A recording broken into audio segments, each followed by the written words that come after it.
Guys, welcome back to our channel. ఈ రోజు అందరికీ నచ్చే రెసిపీ అన్నమాట. చూడండి, చల్లగా వర్షం పడుతుంటే మీకేం గుర్తొస్తుంది చెప్పండి. నాకైతే వీక్ డేస్ లో అనుకోండి పకోడీ మీద క్రేవింగ్స్ వస్తూ ఉంటాయి.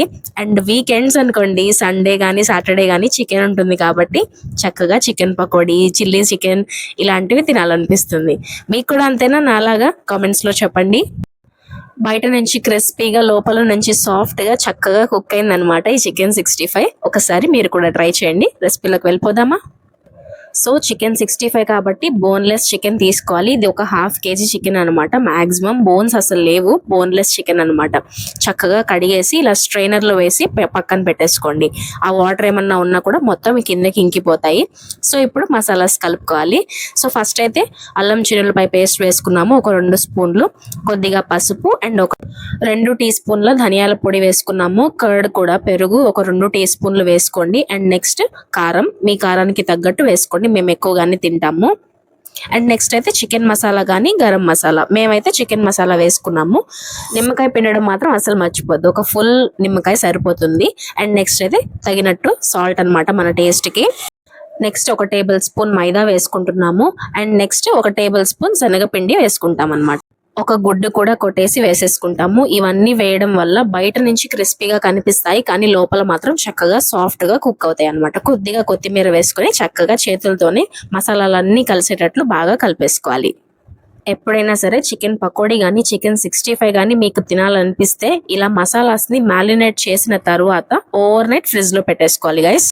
ఇలా చేయడం వల్ల లోపల వరకు జ్యూసీగా చక్కగా కుక్ అవుతుంది అనమాట. మెత్తగా అవుతాయి అన్నమాట పీసెస్ మనకి. సో ఒకవేళ టైం లేనట్లయితే మాత్రం ఒక 2 to 3 అవర్స్ అయినా కనీసం ఫ్రిడ్జ్ లో పెట్టేసుకోండి. చూడండి, మేమైతే ఓవర్ నైట్ పెట్టేసాము, చక్కగా అయిపోయాయి మెత్తగా. సో మనం డీప్ ఫ్రై చేస్తాం కాబట్టి డీప్ ఫ్రైకి తగినట్లు మనం కడాయిలో ఆయిల్ హీట్ చేసేసుకోవాలి. ఇలా స్పూన్ తో తీసేసుకొని ఆయిల్ హీట్ ఎక్కిన తర్వాత ఒకటేసారి వేసేసుకోవచ్చు గైస్. ఒకటి అంటే చాలా సేపు పడుతుంది. ఇదిగో ఇలా స్పూన్ తో వేసేసి మనము పీసెస్ ని సపరేట్ చేసేసుకున్నామంటే ఈజీగా అయిపోతుంది. మనకి నాలాగా ఆయిల్ అంటే భయపడే వాళ్ళు కూడా ఈజీగా వేసేసుకోవచ్చు. చూడండి, స్టవ్ మాత్రం ఎట్టి పరిస్థితుల్లోనూ తగ్గించొద్దు. హై ఫ్లేమ్ లోనే పెట్టుకోండి, మీడియం ఫ్లేమ్ లో పెట్టొద్దు. లోపల వరకు కుక్ అవ్వనమాట.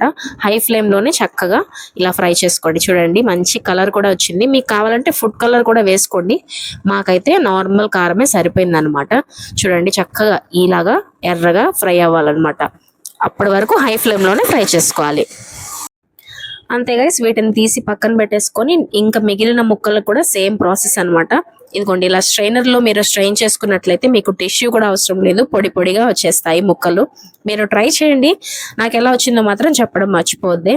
ఒకవైపు ఇవి ఫ్రై అవుతున్నాయి, ఇంకొక వైపు వర్షం చూడండి నన్ను టెంప్ట్ చేసేస్తుంది. ఇవి ఫ్రై అయ్యే వరకు కూడా నేను ఆగలేకపోతున్నాను. సో ఒక 2 గ్రీన్ చిల్లీస్ కూడా ఫ్రై చేసి పక్కన పెట్టేసుకొని నంచుకొని తింటే అబ్బో, అన్నంలో కూడా అవసరం లేదు గైస్, ఒత్తిగానే తినేయొచ్చు.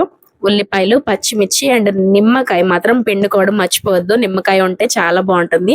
నాకు కెచప్ లో కంటే కూడా ఇలా ఉల్లిపాయ పచ్చిమిర్చితో తింటమే చాలా ఇష్టము.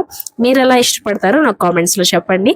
వీడియోని లైక్ చేయండి, షేర్ చేయండి, సబ్స్క్రైబ్ చేసుకోండి. ఇలాంటి మంచి మంచి రెసిపీస్ కోసం ఒకసారి వెళ్ళి మన ఛానల్ ని చెక్అవుట్ చేసేయండి.